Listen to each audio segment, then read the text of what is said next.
এর একমাত্র নায়িকা ববিতা, যিনি সত্যজিৎ রায়ের সিনেমায় অভিনয় করেছিলেন। অশনি সংকেত সিনেমাটির নাম। রাজ্জাক সাহেবের বাসায় সত্যজিৎ রায়ের একজন ফটোগ্রাফার এক পার্টিতে ববিতার ছবি তুলেছিলেন। সেই ছবি দেখে ববিতাকে নায়িকা হিসেবে নির্বাচন করেন সত্যজিৎ রায় এবং 1973 সালে সত্যজিৎ রায়ের অশনি সংকেত সিনেমায় অভিনয় করেন ববিতা। ববিতাকে সত্যজিৎ রায় সেই সময় চিঠিও লিখেছেন। আপনারা সবাই শুনেছেন যে ববিতাকে চিঠি লিখেছে সত্যজিৎ রায়। সেই চিঠিতে কি লেখা ছিল এটা হয়তো অনেকে জানেন না। আজকে আপনাদেরকে সেই চিঠিটা পড়ে শোনাই। 2টা চিঠি লিখেছিল। প্রথম চিঠিতে লিখেছিলেন, ভাই ববিতা, তোমাকে কদিন থেকে লিখবো করছি, কিন্তু এডিটিংয়ে ব্যস্ত থাকায় লিখতে পারিনি।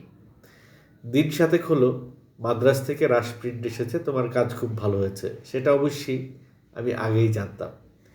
10 তারিখ থেকে আমাদের আবার শুটিং শুরু, তুমি 9 তারিখ শান্তিনিকেতনে পৌঁছাতে পারলে ভালো হয়, কারণ 10 তারিখেই তোমার কাজ। পারবে তো? প্রথমেই বেটে আলুর দৃশ্যটা তোলা হবে, বড় সিন, অন্তত 3 দিন লাগবে। এছাড়া মতি মুচিনির মৃত্যু, ছবির শেষ দৃশ্য ইত্যাদি তোলা হবে। ডায়লগ বেশি নেই, কাজে তোমার চিন্তার কোনো কারণ নেই। আশা করি তোমরা সকলে ভালো আছো। তোমার দিদিকেও বাবাকে আমার শুভেচ্ছা জানিও। ভালোবাসা নিও, ইতি মানিক দা। আরেকটি চিঠি 3 সেপ্টেম্বরে লিখেছে, সেটা হচ্ছে, ভাই ববিতা, এই ভদ্রলোক একটা হিন্দি ছবির ব্যাপারে তোর সঙ্গে দেখা করতে চায়। আমাকে একটা চিঠি দিতে বলল, কথা যা বলার তুই বলে দিস। অনেকদিন কোনো খবর নেই, চিত্রালিতে তোর ছবি দেখি, বুঝতে পারি তুই ব্যস্ত আছিস। আমাদের সকলের শুভেচ্ছা নিস, পারলে চিঠি লিখিস মানিকদা। ববিতাকে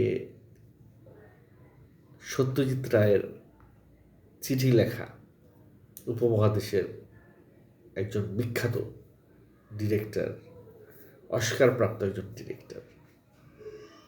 এটা কিন্তু চারটিখানি কথা না। ববিতার অভিনয় দক্ষতা, ববিতার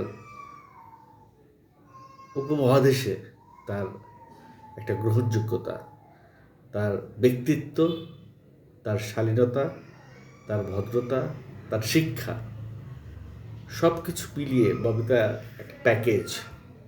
এবং সেই প্যাকেজকে সত্যজিৎ রায় চিঠি লিখতেন। ববিতার পরে কেন আমরা এরকম আর কোনো প্যাকেজ পেলাম না? এর উত্তর কি? জানা থাকলে কমেন্ট করে জানাবেন।